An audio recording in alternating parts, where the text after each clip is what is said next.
AI has the potential to eliminate poverty, give us new medicines, and make our world more peaceful. But there are so many risks along the way. With AI, we are essentially creating a non-human intelligence that is very unpredictable. As it gets more powerful, where are the red lines we are going to draw with AI in terms of how we want to use it or not use it? There is no place that is ground zero for this conversation more than military applications. The battlefield has now become the province of software and hardware, and militaries are racing to develop AI faster than their adversaries. We are moving towards a world where not only major militaries, but non-state actors, private industries, or even our local police department down the street could be able to use these weapons that can autonomously kill. Will we cede the decision to take a life to algorithms, to computer software? It's one of the most pressing issues of our time, and if not used wisely, poses a grave risk to every single person on the planet. Now, we are building an AI pilot that's taking self-driving artificial intelligence technology and putting it on aircraft. When we talk about an AI pilot, we think about giving an aircraft a higher level of autonomy. They will be solving problems on their own. Over time, military planners started to begin to wonder, what else could robots be used for? And where was this going? And one of the common themes was this trend towards greater autonomy. An autonomous weapon is one that makes decisions on its own, with little to no human intervention. So it has an independent capacity and it's self-directed.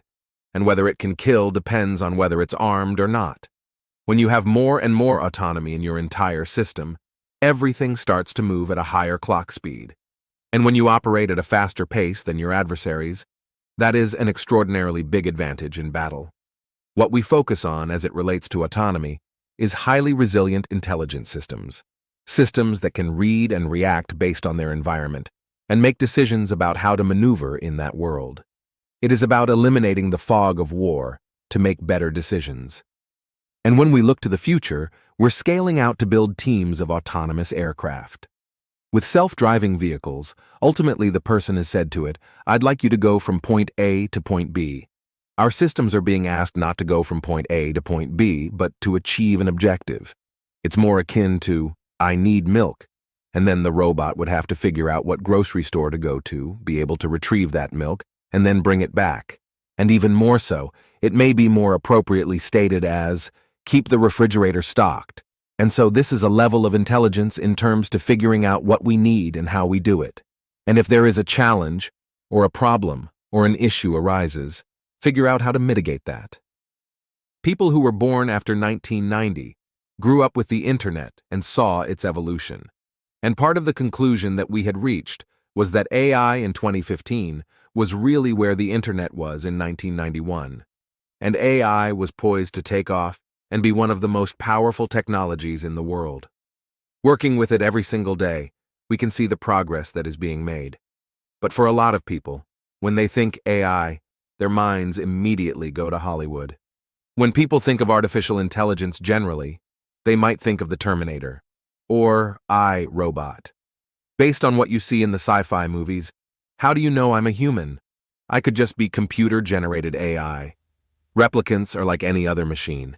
They're either a benefit or a hazard, but there's all sorts of more primitive AIs that are still going to change our lives well before we reach the thinking, talking robot stage.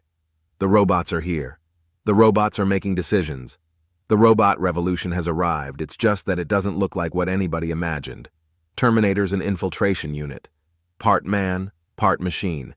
We're not talking about a Terminator-style killer robot. We're talking about AI that can do some tasks that humans can do. But the concern is whether these systems are reliable. The physical world is really messy. There are many things that we don't know, making it much harder to train AI systems. That is where machine learning systems have started to come in. Machine learning has been a huge advancement because it means that we don't have to teach computers everything. You actually give a computer millions of pieces of information and the machine begins to learn, and that could be applied to anything. We are trying to show that our dog can walk across many, many diverse terrains. Humans have evolved over billions of years to walk, but there's a lot of intelligence in adapting to these different terrains. The question remains for robotic systems is, could they also adapt like animals and humans? With machine learning, we collect lots and lots of data in simulation. A simulation is a digital twin of reality. We can have many instances of that reality running on different computers. It samples thousands of actions in simulation. The ground that they're encountering has different slipperiness. It has different softness. We take all the experience of these thousands of robots from simulation and download this into a real robotic system. The test we're going to do is to see if it can adapt to new terrains,